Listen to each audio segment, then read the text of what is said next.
Dialogue کی طرف ہے تو وہ خان صاحب نے بالکل منع کیا ہے کہ ہم اس صورت میں، اور میرا بھی یہی ہے کہ اگر اداروں نے، حکومت وقت نے اپنے رویوں سے تو ثابت کرے کہ واقعی وہ ڈائلاگ کی طرف جا رہے ہیں، کیونکہ یہ کسی کے فائدے میں نہیں، نہ ملک ترقی کر رہا ہے، نہ جس طرح بے چینی ہے، جس طرح کے حالات ہیں، جس طرح سے عمران خان کی دشمنی میں عدالتوں کو بھی توقیر کیا، پارلیمنٹ کو بھی توقیر کیا گیا، جس طرح لوگوں میں فاصلے اداروں اور عوام کے درمیان بڑھے، تو یہ میرا نہیں خیال کہ کسی کے فائدے میں ہے۔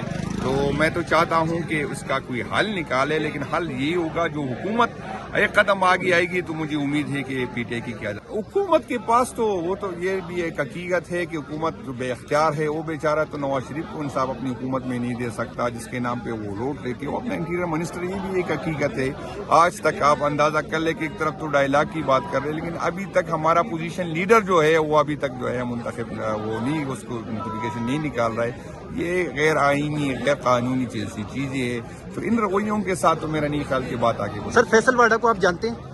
بالکل جانتا ہوں، لیکن کچھ ہماری اپنی بھی غلطی ہے، اس پہ میں کیا کر سکتا سر ہوں وہ کہ ہمیں انہوں نے کل وسیم بادامی کے شو میں یہ کہا ہے کہ اڈیالہ جیل جو بھی آئے گا ہم ان کی ایسی کی تیسی کر دیں گے، اور عمران خان کے حوالے سے انہوں نے کہا کہ اس کا نام، اس کی تصویر، اس پہ مکمل طور پہ پابندی لگائی جائے گی، اور اسمبلی فلور پہ اس نے کہا کہ جو بندہ بھی عمران خان کا نام لے گا تو اس کو نااہل کر دیا جائے گا۔ سر آپ یہ ان نااہلیوں سے اگر ہم ڈرنے والے ہوتے تو ہم ان کے ساتھ نہیں ہوتے۔ کتنے لوگ ہمارے نااہل ہو گئے، کتنوں کو سزائیں ہو گئی، کس چیزیں سے ہمارے MNAs نااہل ہو رہے، پھر بھی ہم جٹے گئے، کیونکہ ہمارا مقصد اقتدار نہیں ہے، MNA-شپ نہیں ہے۔ اگر یہ چیزیں ہوتی ہم 9 مئی سے پہلے جاتے، 26ویں ترمیم میں جو اربوں روپے کی آفر تھی، منسٹری کی آفر تھی، تو ہم قبول کر لیتے۔ تو بجان یہ اس کی خوش فہمی ہو سکتی، اس کی غلط فہمی ہو سکتی۔ انشاءاللہ ہم خان کے ساتھ جڑے، MNA رہے یا نہ رہے، یہ ہمارے لیے کوئی اہمیت حیثیت نہیں رکھتی۔ Thank you sir. آپ سب کو پتا ہے کہ یہاں پر تو نہ آئین کی حکمرانی، نہ قانون کی حکمرانی، نہ عدالتوں کے فیصلوں کو جس طرح بھی توقیر کیا جا رہا ہے، لیکن ہمارا تو ذمہ داری بنتی ہے، ہم نے قائد سے یکجہتی کی، اس کی فیملی کے ساتھ یکجہتی کی لیے ہے۔ TP میں بالکل ہماری تیاری پوری ہے اور کاری قوم سے، لیکن میں آپ کے توسط سے یہ صرف یہی بتانا چاہتا ہوں کہ KP میں ہمارے ستمبر میں 2000 ورکر پہ FIR ہے اور نومبر میں 5000 ورکر پہ FIR ہے، اور اس کو ریاست تنگ کرنے کے لیے ہر ورک کو مہینے میں 4 دفعہ 5 دفعہ بلا رہا ہے، جو دور دور ایریا سے آ رہا ہے۔ تو تقریباً 20-22 ہزار ورکر میرے صرف TP کے آتے ہیں۔ تو میری ساری پاکستان سے یہ بھی ریکویسٹ ہے کہ اس کی، کیونکہ اس کا سارا ہمیں ہمارے MPs MNAs پہ تنظیم پہ اس کا ہوتا ہے، 22,000 کہنے میں میرا خیال ہے، اور اس کو آپ کر لے کہ کس طرح ہوگا، تو اس کی یہ ساری ذمہ داری صوبائی تنظیم اٹھاتی ہے، MPs MNAs بھی اٹھاتے ہیں۔ تو میری اوورسیز سے بھی ریکویسٹ ہے اور باقی صوبے سے پاکستان سے بھی ریکویسٹ ہے، کیونکہ وہ ورکر جو عدالتوں میں اسلام آباد اور پنڈی کی عدالتوں میں آتا ہے، تو وہ نظر تو ہے صوبے کی طرف، انشاءاللہ ہم آپ کو مایوس نہیں کریں گے، لیکن ہماری بھی نظر آپ کی طرف ہے کہ بھائی جان وہ ہمارے جو ورکر، جو ہمارے جو گاڑیاں 6-7 مہینے، وہ بھی ان لوگوں نے پھر جو گاڑیاں ملی 20-20 25-25 لاکھ روپے اس پہ لگے۔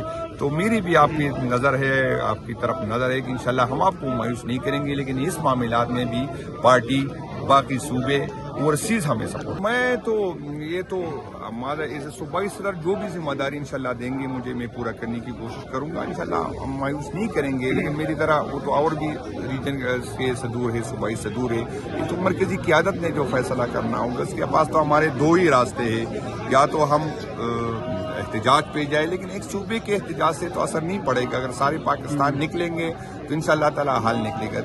فیوچر اسٹریٹجی آپ پوچھتے ہیں، پلاننگ آپ پوچھتے ہیں، تو میں تو کوئی حملہ نہیں کروں گا، میں حملہ آور نہیں ہوں، میں کوئی جتھا بردار نہیں ہوں، ڈنڈا بردار نہیں ہوں، کسی جتھے کا سربراہ نہیں ہوں۔ ہم یہاں ایک پروکار جو احتجاج ہے وہ کرتے رہیں گے۔ ہمارا مقدمہ جو ہے پاکستان کی قوم کے سامنے ہے۔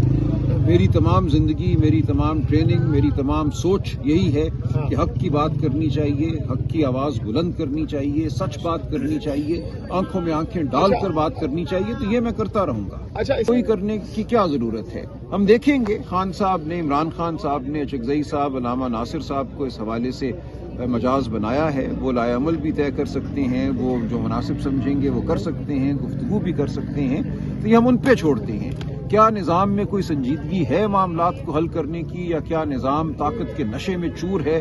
نظام یہ سمجھتا ہے کہ بربریت سے، ڈنڈے سے، شیل سے پاکستان میں جمہوریت کو ختم کیا جا سکتا ہے، یہ ان کی خام خیالی ہے۔ میں نے پہلے بھی عرض کیا، پاکستان میں بار بار یہ کیا گیا، بار بار یہ کوشش کی گئی کہ پاکستان کی عوام کی زبان چھین لی جائے، عوام کا ذہن جو ہے اس کو بند کر دیا جائے۔ ایسا نہیں ہوا، ہر بار ناکامی ہوتی ہے اور یہ کرنے والے جو ہیں وہ ختم ہو جاتے ہیں۔ اڈیالہ سے منتقلی کے حوالے سے بھی خبریں کل سے گردش کر رہی ہیں کہ اڈیالہ کے بعد یہی صورتحال رہی تو ان کو منتقل بھی کیا جا سکتا ہے، تو کیا رد عمل، کیا ری ایکشن ہوگا پی ٹی آئی کا اگر ایسا ہوتا ہے؟ دیکھیے، ظاہر ہے ہم احتجاج کریں گے، ہم اس کی مذمت کریں گے اور یہ بات ناقابل قبول ہوگی، لیکن خان صاحب کی جو رہائی ہے وہ کسی اصول کے تحت ہونی چاہیے۔ عدالت کو ان کے مقدمات کو سننا چاہیے۔ 1 سال سے زیادہ ہو گیا، ان کی جو سسپینشن آف سینٹنس کی درخواستیں ہیں وہ نہیں لگ رہی، ان میں سنوائی نہیں ہو رہی۔ تو یہ صورتحال پاکستان کی عوام کے سامنے ہے، آپ کے ذریعے یہ صورتحال عوام کے سامنے ہم رکھتے ہیں۔ ہم کسی بیک فٹ پہ نہیں گئے، یہ آپ کی غلط سوچ ہے کہ ہم بیک فٹ پہ گئے ہیں، اور یہ بھی مجھے نہیں پتا کہ مزاحمت سے آپ کے ذہن میں کیا ہے کہ ہم کوئی ڈنڈے ماریں، ہم پتھر ماریں، یہ مزاحمت ہے۔ مزاحمت ہر سطح پہ ہوتی ہے، مزاحمت جو ہے بیانیہ کی مزاحمت ہے، وہ قانون کی مزاحمت ہے، وہ خاموش مزاحمت سب سے طاقتور تاریخ میں مزاحمت ہوا کرتی ہے۔ اگر آپ تاریخ کا جائزہ لیں تو آپ دیکھیں گے جہاں عوام اپنے گھروں سے باہر آ کر صرف کھڑے ہو جائیں سڑک پہ، چوباروں پہ، تو وہ اس سے طاقتور کوئی مزاحمت نہیں ہوتی۔ ان کے اوپر ہاتھ اٹھانا ممکن نہیں ہوا کرتا، ان کو گولی جو مارے گا وہ خود معتوب ٹھہرے گا، ذلیل ٹھہرے گا تاریخ میں۔ تو مزاحمت کے بہت سے طریقے ہیں، آپ نے ایک بہت محدود تصور مزاحمت کا اپنے ذہنوں میں سمو لیا ہے۔ فیوچر اسٹریٹجی آپ پوچھتے ہیں، پلاننگ آپ پوچھتے ہیں، تو میں تو کوئی حملہ نہیں کروں گا، میں حملہ آور نہیں ہوں، میں کوئی جتھا بردار نہیں ہوں، ڈنڈا بردار نہیں ہوں، کسی جتھے کا سربراہ نہیں ہوں۔ ہم یہاں ایک پروکار جو احتجاج ہے وہ کرتے رہیں گے۔ ہمارا مقدمہ جو ہے پاکستان کی قوم کے سامنے ہے۔ میری تمام زندگی، میری تمام ٹریننگ، میری تمام سوچ یہی ہے کہ حق کی بات کرنی چاہیے، حق کی آواز بلند کرنی چاہیے، سچ بات کرنی چاہیے، آنکھوں میں آنکھیں ڈال کر بات کرنی چاہیے، تو یہ میں کرتا رہوں گا۔ کوئی کرنے کی کیا ضرورت ہے؟ ہم دیکھیں گے، خان صاحب نے، عمران خان صاحب نے، چکزئی صاحب، علامہ ناصر صاحب کو اس حوالے سے مجاز بنایا ہے، وہ لائے عمل بھی طے کر سکتے ہیں، وہ جو مناسب سمجھیں گے وہ کر سکتے ہیں، گفتگو بھی کر سکتے ہیں، تو یہ ہم ان پہ چھوڑتے ہیں۔ کیا نظام میں کوئی سنجیدگی ہے معاملات کو حل کرنے کی، یا کیا نظام طاقت کے نشے میں چور ہے؟ نظام یہ سمجھتا ہے کہ بربریت سے، ڈنڈے سے، شیل سے پاکستان میں جمہوریت کو ختم کیا جا سکتا ہے، یہ ان کی خام خیالی ہے۔ میں نے پہلے بھی عرض کیا، پاکستان میں بار بار یہ کیا گیا، بار بار یہ کوشش کی گئی کہ پاکستان کی عوام کی زبان چھین لی جائے، عوام کا ذہن جو ہے اس کو بند کر دیا جائے۔ ایسا نہیں ہوا، ہر بار ناکامی ہوتی ہے اور یہ کرنے والے جو ہیں وہ ختم ہو جاتے ہیں۔ اڈیالہ سے منتقلی کے حوالے سے بھی خبریں کل سے گردش کر رہی ہیں کہ اڈیالہ کے بعد یہی صورتحال رہی تو ان کو منتقل بھی کیا جا سکتا ہے، تو کیا رد عمل، کیا ری ایکشن ہوگا پی ٹی آئی کا اگر ایسا ہوتا ہے؟ دیکھیے، ظاہر ہے ہم احتجاج کریں گے، ہم اس کی مذمت کریں گے اور یہ بات ناقابل قبول ہوگی، لیکن خان صاحب کی جو رہائی ہے وہ کسی اصول کے تحت ہونی چاہیے۔ عدالت کو ان کے مقدمات کو سننا چاہیے۔ 1 سال سے زیادہ ہو گیا، ان کی جو سسپینشن آف سینٹنس کی درخواستیں ہیں وہ نہیں لگ رہی، ان میں سنوائی نہیں ہو رہی۔ تو یہ صورتحال پاکستان کی عوام کے سامنے ہے، آپ کے ذریعے یہ صورتحال عوام کے سامنے ہم رکھتے ہیں۔